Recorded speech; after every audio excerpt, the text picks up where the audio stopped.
राष्ट्रवाद और देशभक्ति और धर्म पर पाठ हमको मत पढ़ाओ। हम तुम्हारी असलियत ऊपर से लेकर नीचे तक जानते हैं। अयोध्या में भी तुमने क्या किया वो भी जानते हैं। 92 लोगों के पास 55 करोड़ लोगों के बराबर की संपत्ति है। 55 करोड़ लोगों की असमानता का स्तर कितना है आप कल्पना कीजिए।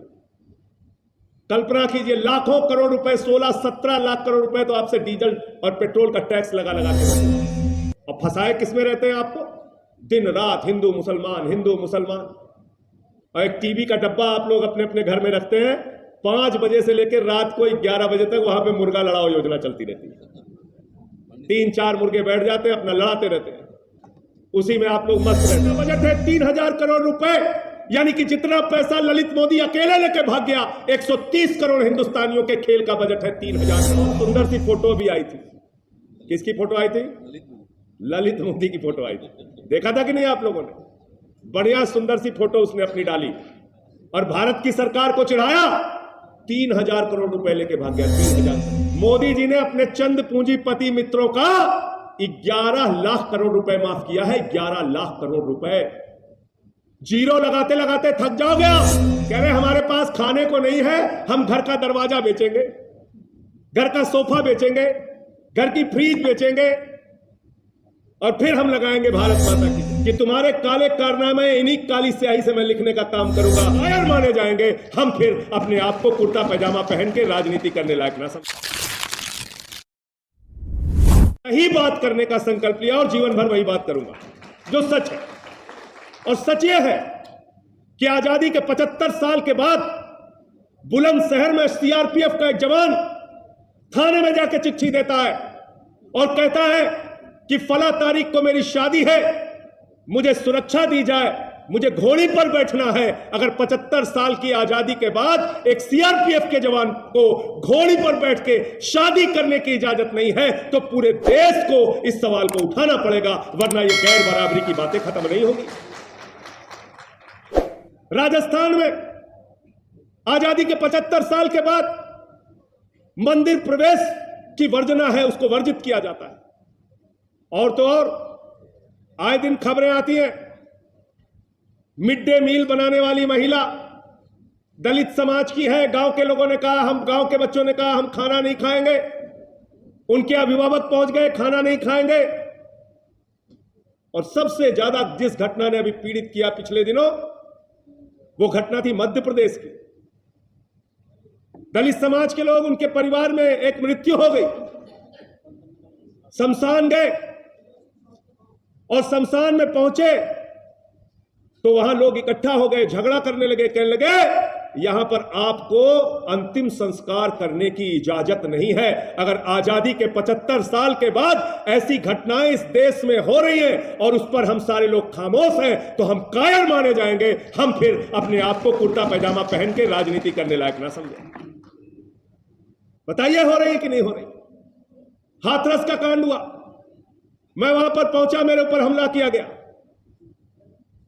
स्याही फेंक दी काली वाली। मैंने कहा फेंको काली स्याही, ऐसा वक्त आएगा कि तुम्हारे काले कारनामे इन्हीं काली स्याही से मैं लिखने का काम करूंगा। और वो दलील दी जाती है, अरे सब बराबर, सब बराबर, सब बराबर। क्या आप सबको बराबर मानते हैं? बराबर मानते हैं क्या? बराबर का अधिकार मिला क्या?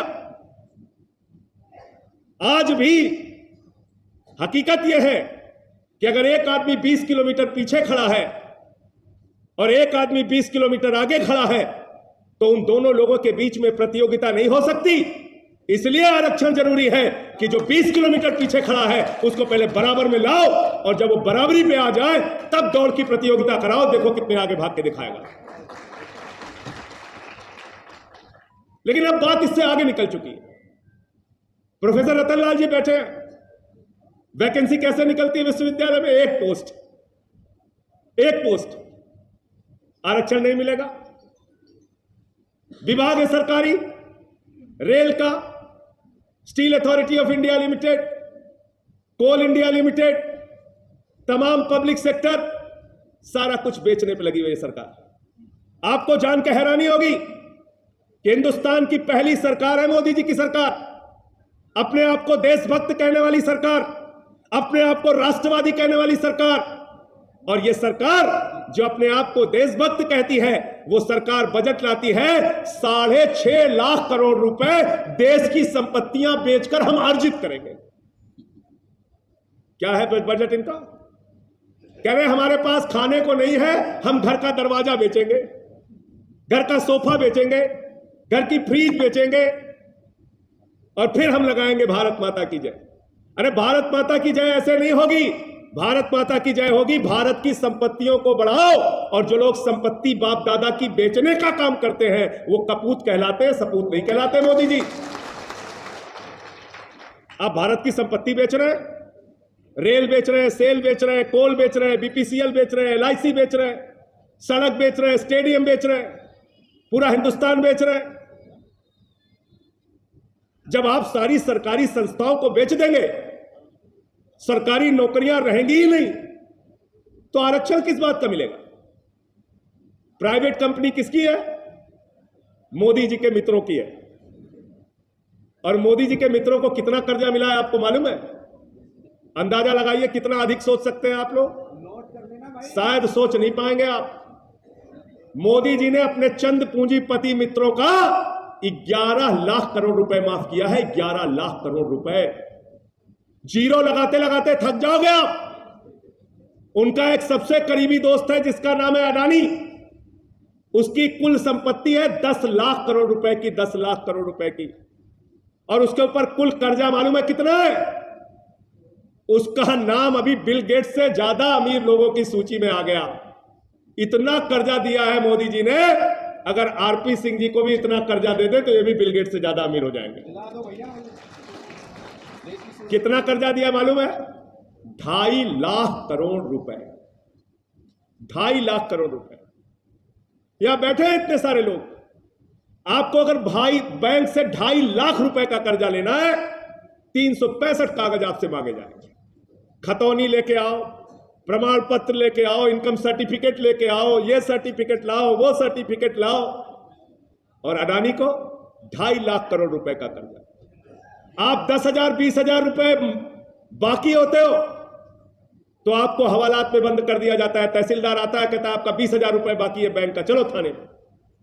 20,000 करोड़ लेके नीरव मोदी मेहुल चौकसी भाग गया, 9,000 करोड़ लेके विजय माल्या भाग गया, और 6,000 करोड़ रुपए लेके नितिन संदेशरा भाग गया। और एक बहुत सुंदर सी फोटो भी आई थी। किसकी फोटो आई थी? ललित मोदी की फोटो आई थी। देखा था कि नहीं आप लोगों ने? बढ़िया सुंदर सी फोटो उसने अपनी डाली और भारत की सरकार को चिढ़ाया। 3,000 करोड़ रुपए लेके भाग गया। 3,000 करोड़ लेके, 3,000 करोड़ लेके। आपके बच्चों के लिए, स्कूल के लिए पैसा नहीं सरकार के पास। देश की शिक्षा का बजट है 2%। आपके बुजुर्गों के लिए स्वास्थ्य के लिए पैसा नहीं, स्वास्थ्य का बजट है 2%। आपके खिलाड़ियों के लिए सरकार के पास पैसा नहीं।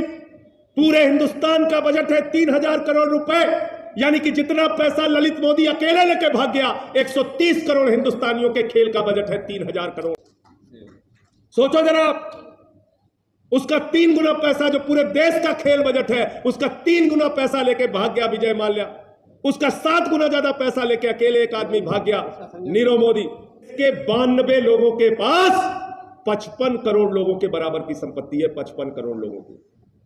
असमानता का स्तर कितना है आप कल्पना कीजिए। कल्पना कीजिए, लाखों करोड़ रुपए, 16-17 लाख करोड़ रुपए तो आपसे डीजल और पेट्रोल का टैक्स लगा लगा के वसूल दिया। और फंसाए किसमें रहते हैं आपको? दिन रात हिंदू मुसलमान, हिंदू मुसलमान। और एक टीवी का डब्बा आप लोग अपने अपने घर में रखते हैं, 5 बजे से लेकर रात को 11 बजे तक वहां पे मुर्गा लड़ाओ योजना चलती रहती है। 3-4 मुर्गे बैठ जाते हैं, अपना लड़ाते रहते हैं, उसी में आप लोग मस्त रहते हैं। दिन रात खाली नफरत फैलाने का काम, दिन रात हिंदू मुसलमान करने का काम। और इस देश में एक ऐसी धारणा का विकास किया है भारतीय जनता पार्टी ने, जो अपने आप को तिरंगा और राष्ट्रवाद के नाम पे ढिंढोरा पीटने का काम कर रहे हैं।